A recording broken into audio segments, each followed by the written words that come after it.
আমরা সবসময় বলি তকদিরে যেটা আছে এটা, তকদিরে যেটা আছে সেটা। আমরা একটা হাদিসের তাকদিরুল লা ইয়ারুদ্দু, তকদির কখনো পরিবর্তন হয় না, কিন্তু পরবর্তী একটা ইল্লা বিদুয়া, দোয়া এবং দাওয়া করলে তোমার তকদির পরিবর্তন হয়। আল্লাহ তাআলা বলেন ওয়াল্লাইসাল ইনসানু ইল্লা মা আসা, মানুষ যতটুকু চাইবে সে ততটুকু পাবে। আল্লাহ কোরআনে বলেন ইন্নাল্লাহা লা ইউগাইরু বিকাউমি হাত্তা ইউগাইরু বি আনফুসিহিম। আল্লাহ কোন জাতির ভাগ্য পরিবর্তন করে না যতক্ষণ পর্যন্ত ওই জাতি ওই ব্যক্তি নিজের ভাগ্য পরিবর্তন না করে।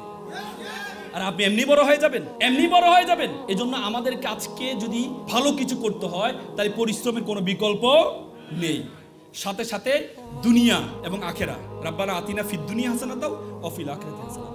দুনিয়া হাসানা, আখিরাতে হাসানা। আপনি যে কোনো what ever it is religion, আপনি যে কোনো ধর্মে, যে মন্দিরে যায়, যে মন্দিরে যায় না তার চেয়ে সে ভালো মানুষ, যে মসজিদে যায়, যে মসজিদে যায় না তার চেয়ে ভালো মানুষ, যে গির্জায় যায়, যে গির্জায় যায় না তার চেয়ে ভালো মানুষ। সুতরাং আপনি দুনিয়ার হাসানা এবং আখিরাতের হাসানা দুটি যদি আপনি সমন্বয় করতে পারেন তাহলে আপনি সফলকাম হবেন, সফলকাম হবেন, সফলকাম হবেন। এপিজে আব্দুল কালাম বলেছে, প্রজাপতির পিছনে ঘুরিও না, ফুলের চাষ করো, প্রজাপতি তোমার পিছনে ঘুরবে। সকলে ভালো থাকবেন, সুস্থ থাকবেন। আসসালামু আলাইকুম।